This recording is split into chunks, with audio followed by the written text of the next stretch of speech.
in the life of Paul, we're at the point where he's in Caesarea. He's held there as a prisoner. The Jews want him dead. By and large, they want him dead. He has been under one governor, that's Felix. Now Felix is gone, and there's a new governor, and that's Festus. Festus comes into office having no idea of anything about Paul, about the situation, nothing. He doesn't know anything about it until he goes to Jerusalem, and the enemies of Paul tell him about this man that has been a prisoner there in Caesarea for 2 years. 2 years it has been. And they want him dead. They're tired of Paul continuing to live. And it's about time, don't you think, that he dies. And he tells, Festus knows nothing about Paul until they tell him. And this is a problem left over from Felix. And this would be easy to see this as someone just kicking the can down the road. Someone, okay, this is a problem that's hard to solve. And so if I go one way, I'm going to displease the Jews. If I go another way, I can get myself into a tremendous amount of legal trouble and could find my own self in jeopardy and in prison, simply because, it's a big because, Paul is a Roman citizen. And you cannot treat Paul just any way you want to. He has special rights that others, those not Roman citizens, don't share. They don't have. So those rights would not be afforded someone like Peter or Andrew, nor to anyone who's not a Roman citizen. To any of the other Jews that are not Roman citizens. So the problem in all this is that neither Felix nor Festus can make sense out of it, because there's nothing from the accusers that you would think they would be accusing him of. It's a bit convoluted, a bit twisted, and there's some very strange things that are being said by the accusers and also by Paul. And he's not quite sure what to do here. But Paul, he does give the choice to Paul, are you willing to go to Jerusalem and face trial there? And he says, no. He's not about to do that because he knows they've been wanting to kill him without trial. They've been wanting to kill him from the start, and they also have had a plot to kill him for 2 years now, to try to kill him. So he says no. He appeals to Caesar, and he has every right to do that. No one can make him go to Jerusalem. No one can make him go there and face trial there. He is a Roman citizen. He has declared his right to appeal to Caesar, and so that's where he's going to go. So Acts chapter 25, verse 12, as Festus says, to Caesar you shall go. Now we come to this next section, and we're going to do it briefly here because for the fact of we're doing a little bit of review. Agrippa and Bernice come to see the new governor. They come to see Festus. And, Agrippa is king. And it's going to be, he's coming for, it is an official visit, and it is a thing of diplomacy and friendship, and we can work together, that sort of thing. All right, so they're there for many days. He and Bernice are there for many days. And so Festus thinks that this is a great time to get Agrippa's get Agrippa to have a grip on it. Now, Agrippa's point of view on this, because Festus is confounded by it. He's confounded. Maybe Agrippa can make some sense out of this, and he wants to present Paul's case before the king. And he tells Agrippa what has happened, that there is this prisoner left by Felix, not too happy about that. Well, it doesn't say that, but I could sense that, this is one of those things of an undone business by the last governor. Okay, this is unfinished business that should have been done, wasn't done, and this has been languishing for 2 years. And as we made mention last week, I believe it was, that Paul is in Caesarea. He's not without friends. He's got a lot of friends in Caesarea. Philip and his family are in Caesarea. You have a strong congregation in Caesarea. If you recall, the entire families, it was quite a group that traveled with Paul from Caesarea to Jerusalem when all of this occurred in Jerusalem. Now, Festus knew nothing about this. Festus is not going to release Paul to them. He tells Agrippa this. He's not going to hand Paul over, even though they say, his accusers say that Paul needs killing. He's not going to do this. The accuser has a right to defend himself. And I want us to read verse 16. I want us to read this. This is Festus giving his account to Agrippa. He says, "To them I answered, it is not the custom of the Romans to deliver any man to destruction before the accused meets the accuser face to face and has opportunity to answer for himself concerning the charges against him." So Festus already knows they want him dead. And he's not going to release him to them for that they would just kill him. They would kill him. And so that he's not going to do that for them. While he might want to please them, he's not going to kill a man to do it, because it would be murder. Okay, and so the accusers were allowed to come up to Caesarea.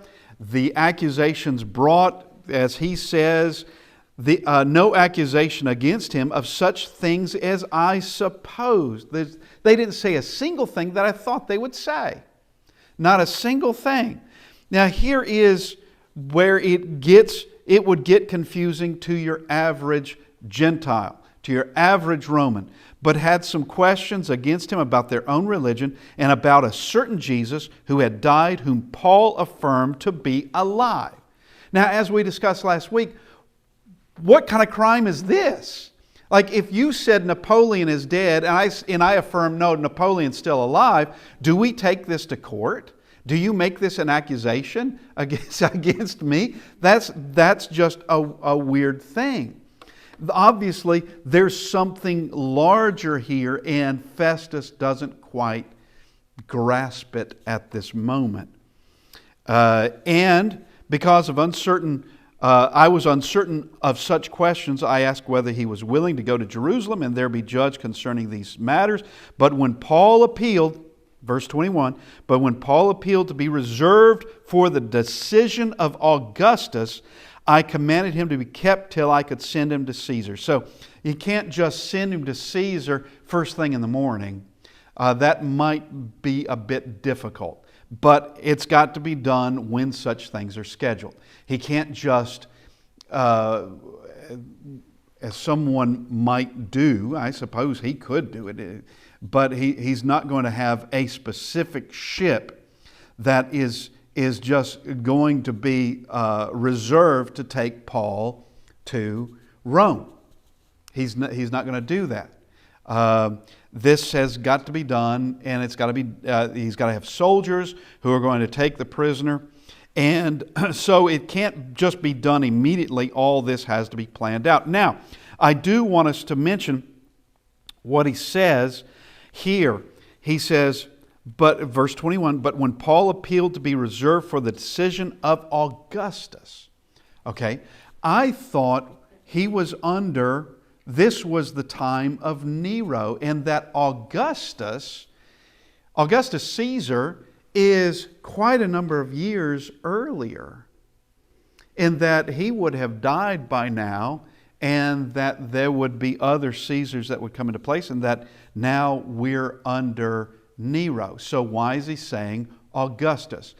The reason is that this is a word that is used for any Caesar. Actually, Augustus Caesar, the one we usually refer to as Augustus Caesar, his name was Octavius. All right, his name wasn't Augustus.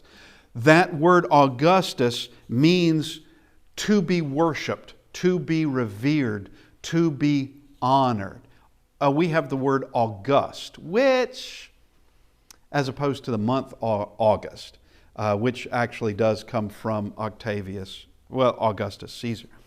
But this is to add confusion to it, Augustus is the Latin, but the New Testament isn't written in Latin, it's written in Greek. So the Greek is Sebastos, which translated into English best goes to, in lending the Latin to it, Augustus.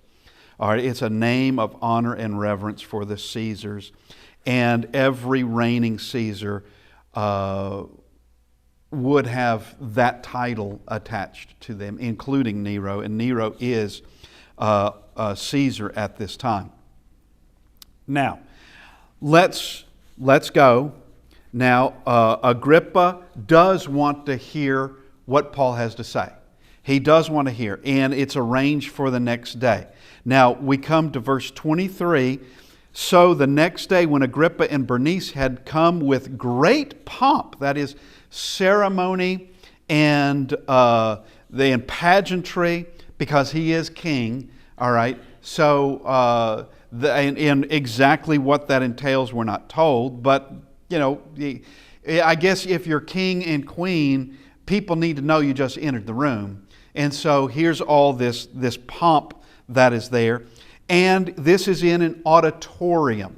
And we use that. That is a Latin word that we use. And it is basically a room for hearing something. Now, we always think of auditorium as being a large space where you have a stage area and you have seating for the audience. And, there's nothing wrong with that. But an auditorium is where there would be hearings. Something is being heard there. Okay, so they're in the auditorium. Now, who else is present? So we have Agrippa and Bernice are present. Festus is present. And we see with the commanders and the prominent men of the city. At Festus's command, Paul was brought in. So Paul is the last one to enter. So who's here? We have commanders. Those would be Roman commanders, like the one that was Claudius, forgot his name, Lysias, Claudius Lysias. Like him, we have commanders there, and so if they're commanders, there's going to be soldiers there as well, I can only assume. And we have prominent men of the city, and that would be Caesarea. Not Jerusalem. They're not in Jerusalem. It would be Caesarea. Now, there's nobody here. Unlike other meetings, there's not, or at least that one in chapter 3, this is not going to be a hearing where someone can just stop Paul. But Festus is going to do it. But it's not going to be out of anger. He's going to be telling Paul, you've become mad from much learning. I think that's because Festus doesn't understand much of anything. That for him, the Jewish law and the Jewish prophets represent a thick volume of books and confusing matters to him as an outsider.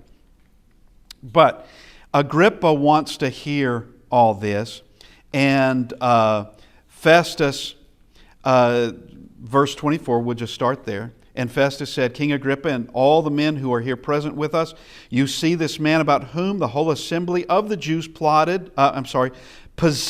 petitioned me both at Jerusalem and here, that's Caesarea, crying out that he was not fit to live any longer. So he's been receiving a lot of petitions. It's coming out of Jerusalem, coming out of Caesarea. But when I found that he had committed nothing deserving of death, and that he himself had a appealed to Augustus, I decided to send him. I have nothing certain, here is his problem. I have nothing certain to write to my Lord, that would be Nero, concerning him. Therefore I have brought him out before you, and especially before you, King Agrippa, so that after the examination has taken place, I may have something to write. All right? For it seems unreasonable to send a prisoner and not to specify the charges against him. And it would be unreasonable. Okay, this is a bit of a dilemma that Felix was in and now Festus is in. They're ruling a population. It's the Jewish population, or everyone living in the area. Everyone living in Israel. Felix first, now Festus, is governor over this region. Now the people of the region, or at least the powerful, the most vocal, want this man dead. Okay, so that's part of it. The most prominent men here want this man dead. Next part to this is that they've not brought in any accusation that would make him deserving of death under Roman law. There's nothing there. All they have brought is a bit of confusion, and they can't. Neither Felix nor Festus could make any sense of it, and now Festus is left with this. He's left with the problem, and so, all right, there's nothing deserving of death. Number 3, big complication. Paul is a Roman citizen, so he can't just close his eyes and say, take care of him, take care of him, and let's get this, to please the Jews. He can't do that because that would put him into, he could be thrown into prison for doing that, or even executed for doing that. So he can't do that. And Paul has appealed to Caesar. He can't take that right away from him. Legally, he cannot take that right. Now, he's got to send him to Nero, his boss, everybody's boss.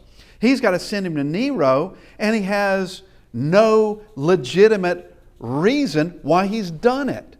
So here would be Nero in Rome, and here comes Paul. Okay, what's his case? Well, this case came from Festus, the one you assigned over in Israel, the man in Caesarea. Okay, well, what are the charges? We're not sure. Okay, this would look very bad on Festus. Nero would think he's wasting my time. Or what kind of incompetent man is this that does this to me? Is he just sending this to me because he's unwilling to do it himself? Or he can't make sense out of it? This would come off as, I put the wrong man in place. That Festus is incompetent. Or you can't just do that. It would almost seem like delegating to Nero. Well, I can't handle this. You handle this. What's to handle? We can't figure it out. You figure it out. Well, that's delegating to Nero. You don't delegate to Nero. All right, and he would be probably a bit angry. So Festus is in a bit of a bind. He's got to have something here. He doesn't want to. Now, he could set Paul free. He doesn't want to do that. Paul has appealed to Caesar, so he is willing to do that. But he's got to have something. So he needs Festus needs Agrippa in all this. Otherwise, he's going to do something that would be unreasonable and would seem pointless. And the only thing that he's going to get out of Nero is Nero getting very angry. Now, we go to chapter 26. Chapter 26. Then Agrippa said to Paul, "You are permitted to speak for yourself." All right, so here it begins. You're permitted to speak. So Paul stretched out his hand and answered for himself. So just quickly, we'll go verse by verse, but quickly concerning just outlining his speech, because as we have stated, with all of these defenses, with the defense that Paul gives for himself, he is preaching something. He's preaching something. While he's giving his background information and what occurred to him, he is preaching. You can't give the facts of his journey to Damascus without telling that Jesus met him on the way, and that he is in fact God. And it's impossible to tell that factually without doing that. So something is being taught. But Paul, in outlining his speech, first off is this basic introduction that Paul wants to speak to Agrippa, because Agrippa hopefully represents two things. The first thing is that Agrippa knows a whole lot more about Jewish customs and the law and the prophets and Scripture than any Roman governor would have, any Gentile governor would have. He would know. And the second would be, this is also a hopeful thing, that Agrippa would be more of give a fair hearing than what he would find among the leaders in Jerusalem. And so he's happy to tell Agrippa. And so that's what he says, that he wants to tell him. Now, he speaks of his manner of living, that is of his beginning, the beginnings of his life. He says that he's judged now for the hope of the promise, and we discover, if we didn't already know, and we already know from chapter 23 in all this, concerning that of the resurrection. That's the hope that he's talking about. And also Christ. He speaks of his journey to Damascus, and there's new information that we didn't get from chapter 9. We also didn't get from chapter 22 concerning quotes of Christ. There's more information that we are given, and we get it when we get it. And that's the way it's designed. We see Paul's life after his conversion. He speaks of the reason he was seized or taken in the temple, and he ends up saying, I teach what the prophets and Moses taught. And it's true. What they spoke about, that's what he's speaking about. What they prophesied, he's saying, it's been fulfilled. Now, the Jews, the Jews in Jerusalem, and probably Caesarea too, who want him dead, those powerful men in Jerusalem, now they would say they believe Moses, but they would not say it's been fulfilled. They wouldn't say that. But let's now look at his speech to Agrippa.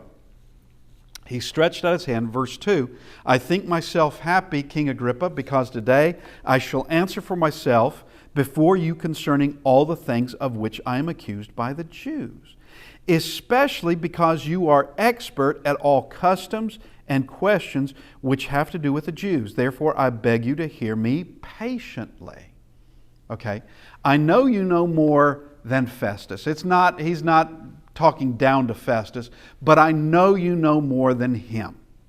And I hope that you hear me patiently and are not behaving like the high priest did.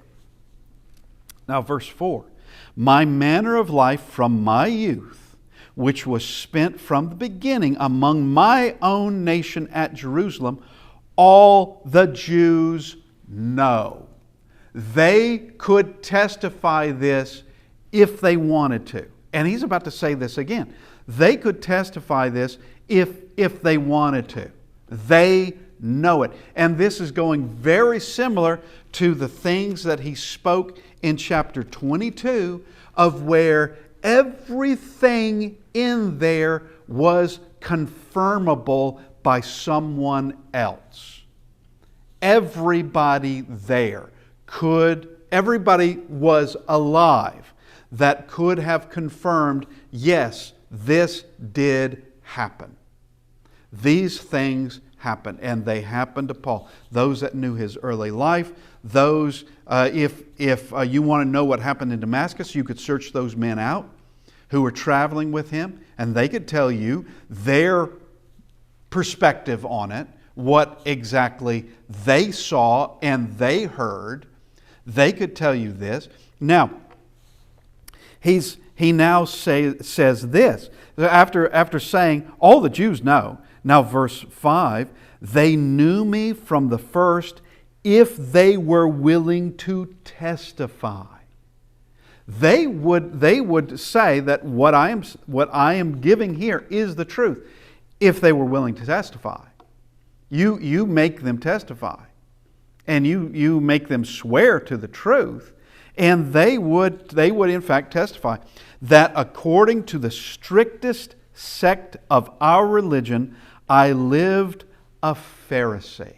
Well, that's probably the only way you're going to be able to have a teacher such as Gamaliel, because Gamaliel is a Pharisee. That's probably the only way you could have that level, that man in particular, and he was considered somebody in his day. He was considered that.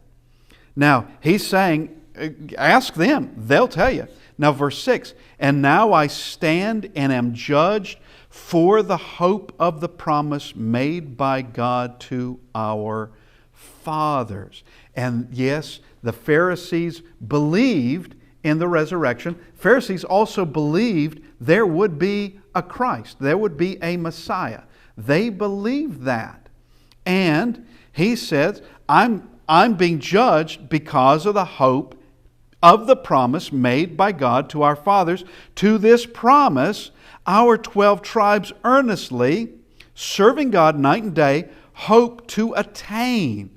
For this hope's sake, King Agrippa, I am accused by the Jews. What he's saying is, these men, they might as well take all the prophets and want to kill them, and take all the 12 tribes in history and through all the generations and incarcerate them, because it's the same hope that we have had through all of these centuries. It's the same hope. I'm doing nothing different. Nothing at all.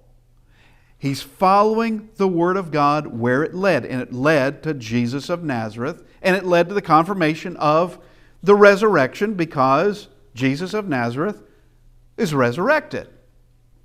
Okay? And there is hope. There is hope through Him. Verse 8, why should it be thought incredible by you that God raises the dead? That's a good question. And I don't know. I honestly don't know. The Sadducees did not believe that God would or could resurrect anyone. And they're in line with those Stoic philosophers and Epicurean philosophers in chapter 17, who, when Jesus spoke of the resurrection, boom, okay, that's the end. All right, we'll hear more later, maybe. We'll hear more later, but it was at that they stopped it. Well, if God could create all things by speaking this universe into existence, this world and everything in it, if He had the power to do that, why is He powerless to resurrect the dead? How does that even work? He can take nothing and make it into this universe with life on this earth, with all the complications in that. From every level, there is a complication, and He is able to do it, yet He can't resurrect the dead. Well, there's one thing He's not able to do. Well, why? Why? And so he says, why should it be thought incredible by you that God raises the dead? So evidently, he at least thought that Agrippa didn't believe, that Agrippa may have been a Sadducee. He may, and perhaps Agrippa was. It is well known that the noble classes or the nobility were Sadducees. They tended to be more what's known as Hellenistic, that is, leaning toward Greek culture and loving less Jewish culture, more Greek culture, meaning more toward the Gentile way of thinking and doing and all that. Verse 9, indeed, and he talks about his past. I myself thought I must do many things contrary to the name of Jesus of Nazareth. Now, Agrippa knows exactly who he's talking about. So does Bernice. They know precisely who he's talking about. And once again, there would be those living that very day who could in fact testify that was the truth. Verse 10, this I also did in Jerusalem, and many of the saints I shut up in prison.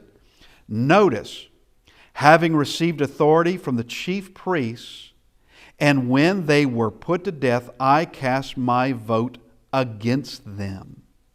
And I punished them often in every synagogue, and compelled them to blaspheme, and being exceedingly enraged against them, I persecuted them even to foreign cities. Now there's several things we want to bring out in this. One, there was some of those Christians that he did compel them to blaspheme.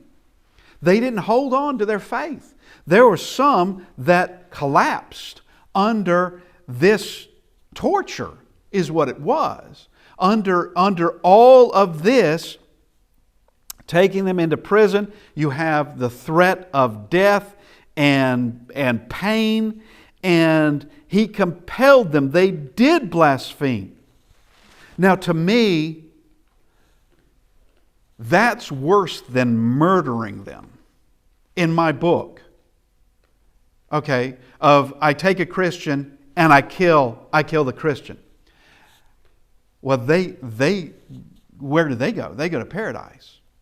Okay. But I take a Christian and I make that man or that woman blaspheme. All right, that's worse. So does that blaspheme, does that mean that they denied? They denied. They spoke against Christ. They spoke against Him. As in, yes, he was, in fill in the blank. He was a liar. He was a charlatan. Okay, yeah, he was working under Beelzebub, the chief of demons. I mean, what do you want me to say? You know, that sort of thing. Whatever you want me to say, I will say it. I'll go as far as you want me to go. And he says he did that. He was successful at that. And he also said that he persecuted them even to foreign cities. Well, we know about Damascus, that's a foreign city, but this is plural. We don't know where else he went, but he went to other foreign cities. And we don't know how long he was doing it either. But this is multiple missions going to foreign cities to do this very thing, to drag them back to Jerusalem. And he says he did it. Once again, this is new information. And every speech Paul makes in the book of Acts has something significant about it. Every speech. One might think that, okay, with Paul recounting the things that occurred to him, that blah, blah, blah, blah, blah, blah. We know this. But there is always something we never knew. And this is one of those things. We never knew this. And we're coming up to more. I didn't know this. I thought maybe Damascus was the first foreign city he ever went to. Well, no, it wasn't. It wasn't. He says he's been going to other places. Now, what happens going to Damascus? And now is this recounting. While thus occupied, as I journeyed to Damascus with authority and commission from the chief priest. Now he's saying that for various reasons. One is it was official. Number two, go ask them. Go look at the records. Go ask them. They will tell you this is the truth. He went to Damascus with authority from them. Verse 13. At midday, O king, along the road I saw a light from heaven, brighter than the sun, shining around me and those who journeyed with me. And when we all had fallen to the ground, so they all fall to the ground, I heard a voice speaking to me and saying in the Hebrew language. Now, we spoke about this quite a while back, well, in chapter 9, when we were talking about his conversion, in chapter 9, that the men who were there with him, they heard a voice, but they didn't understand what was said. It's very likely, now we see, well, it was in the Hebrew language. The men who were with him didn't understand Hebrew. They would have been Hellenistic Jews or Hellenists. They would have been, not in the same sense that we talked about Agrippa or the royals, but in the sense that they knew Greek, but they didn't know Hebrew.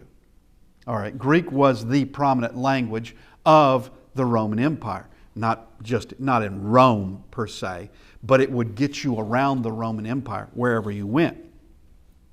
It would do well that you knew that language. But here, he speaks in Hebrew and in the Hebrew language, continuing in verse 14. Saul, Saul, why are you persecuting me? It is hard for you to kick against the goads. All right, this is a direct statement from Christ and goes back to what we learned from chapter 9. All right, and it is a direct statement that is given here. It's hard to kick against those goads. And this is very similar. This is just going into what he says in chapter 9. But now he says this, which is not in chapter 9. We didn't know that he told Paul this in chapter 9. So I said, "Who are you, Lord?" And he said, "I am Jesus, whom you are persecuting." Okay, that we did know. Verse 16, "But rise and stand on your feet, for I have appeared to you for this purpose, to make you a minister and a witness both of the things which you have seen and of the things which I will reveal to you." We didn't know he said that to Paul in chapter 9. And it's now revealed to us. And we have explained that the Bible is meant to be read and studied. That you can have an account of something, let's just say in chapter 1, and maybe in chapter 30, you find something else that it's telling you that occurred in chapter 1 that you didn't even know.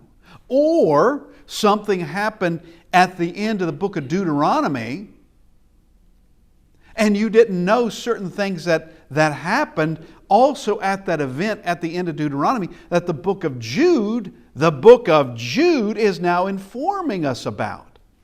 And we didn't know that occurred at all. The book of Deuteronomy didn't tell us, but Jude is now telling us. Okay, now we continue on. Here's continuing this quote from Christ. "I will deliver you from the Jewish people as well as from the Gentiles to whom I now send you." All right. Now, don't think that somehow by way of Jewish plotting or by way of Gentile wickedness, Jewish wickedness or Gentile wickedness, that they could never kill Paul. Because it will be, Paul, now this isn't from Scripture, but Paul will be, historically, killed by Nero. Not immediately, but he will be killed by Nero, and by the order of Nero. But what we do know is, looking at from the first missionary journey, but not even the first missionary journey, from Acts chapter 9, that God has protected Paul from the Jews, starting with the Jews in Damascus and the governor in Damascus as well, who also wanted him dead. All right, so that's Jew and Gentile right there. He has delivered him. He delivered him from the start from Jew and Gentile. And we can see through the missionary journeys of dangers that were there, and at Derbe, or rather at Lystra. No, it was Derbe. I'm getting crosswise here. Okay. At Derbe. Okay, at Derbe, being stoned to death, at least left for dead, that was the Jews who had done that to him, and yet he's delivered from that. Now, we look at verse 18. So we're in chapter 26, verse 18. To open their eyes, that is the Gentiles, in order to turn them from darkness to light, and from the power of Satan to God, that they may receive forgiveness of sins and an inheritance among those who are sanctified by faith in me. All right? This is a direct quote of what Christ says to Paul. A direct quote. And did that occur? Yes. And Paul is telling Agrippa, this is what the Messiah told me. Why shouldn't I be doing that? Obviously, this explains why I am where I am today. Obviously explains why I'm a prisoner here in Caesarea. This explains it. Therefore, King Agrippa, I was not disobedient to the heavenly vision. He's receiving visions. Now, they should very well know, and in fact they did know, from Acts chapter 2, they did know, that the Jews, those practicing Judaism, no longer had prophets. But they were still Jewish prophets. They're just now Christians. And they knew that. They knew that was going on. They didn't have any prophet who was still practicing biblical Judaism, who was still practicing Judaism, performing miracles. But the followers of Christ were. They would know it. They would know this. Now, should I be disobedient to heavenly vision? Well, you might as well be telling one of the prophets of old, no, don't listen to God. Don't listen to that vision. Ignore that. It's the same thing. But declared first to those in Damascus and in Jerusalem and throughout all the region of Judea, and then to the Gentiles, that they should repent, turn to God, and do works befitting repentance. Now, what's wrong with this? There's nothing wrong with it. What about this calls for capital punishment? Not a thing. Not a thing about it calls for it. Now, we're not through with his speech yet, but we'll continue next week, hopefully. Thank everybody for being with us. And it is always good to study with you and to look further into the life of Paul. Thank you, everybody.